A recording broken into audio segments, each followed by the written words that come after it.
जी हाँ नाज़रीन, drama serial इंतहा की नेक्स्ट आने वाली एपिसोड में आप देखेंगे कि इधर नवीद आता है और अपनी माँ से कहता है कि मुझे अपने शेयर्स भी अलग करने हैं और अब तमाम का तमाम प्रॉपर्टी में हिस्सा अलग करना है असर से।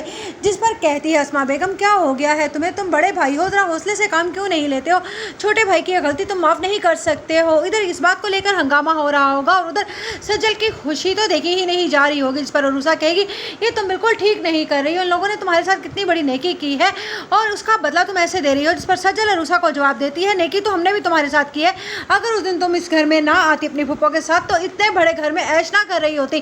जिस पर अरूसा कहती है, मुझे लगता है कि तुमसे तो बात करना ही फजूल है। इस पर सजल कहती है, जाओ यहाँ से, मुझे लगता है कि मेरे दुश्मनों में इजाफा हो गया और उनमें तुम एक नंबर तुम्हारा भी आ गया है। अब उधर आप देखेंगे कि अनम के ससुराल तक भी ये बात सजल पहुँचा देती है कि आखिरकार अनम अपनी खुशी से इस घर में नहीं आई है बल्कि उसकी माँ ने उसे जलील करके निकाल दिया है। उधर देखेंगे जब फहद अपनी माँ से कहता है कि आप इस तरह से अनम के साथ बिहेव मत किया करें, वो पहले ही बहुत परेशान है। जिस पर कहती है फहद की माँ, हाँ तो ठीक है ना अपनी माँ के साथ बदतमीजी करती है और ना ही वो इसके ऊपर थप्पड़ मारती है, ये थप्पड़ तो उसे बहुत पहले मार देना चाहिए था।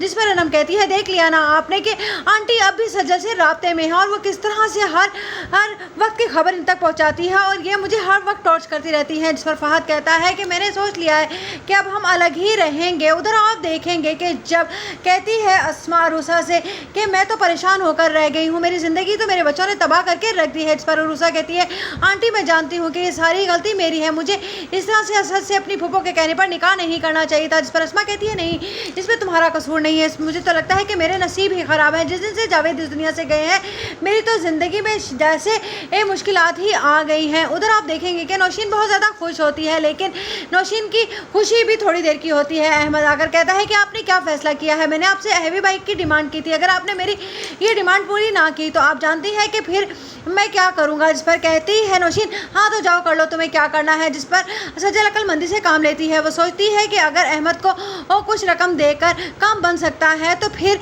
इसी में हमारा फ़ायदा है, बहुत बड़ा बिजनेस तो भी तो मेरे हाथ आ गया है। इसीलिए सजल कहती है अहमद से कि ठीक है तुम ऑफिस आ जाना, मैं अपने प्लॉट्स के पेपर्स तुम्हारे नाम करवा दूंगी, फिर जिसे चाहे तुम बेचो और जाकर अपनी हैवी बाइक खरीद लेना। इधर आप देखेंगे कि जब नवीद शेयर्स की बात करता है तो उस पर कहता है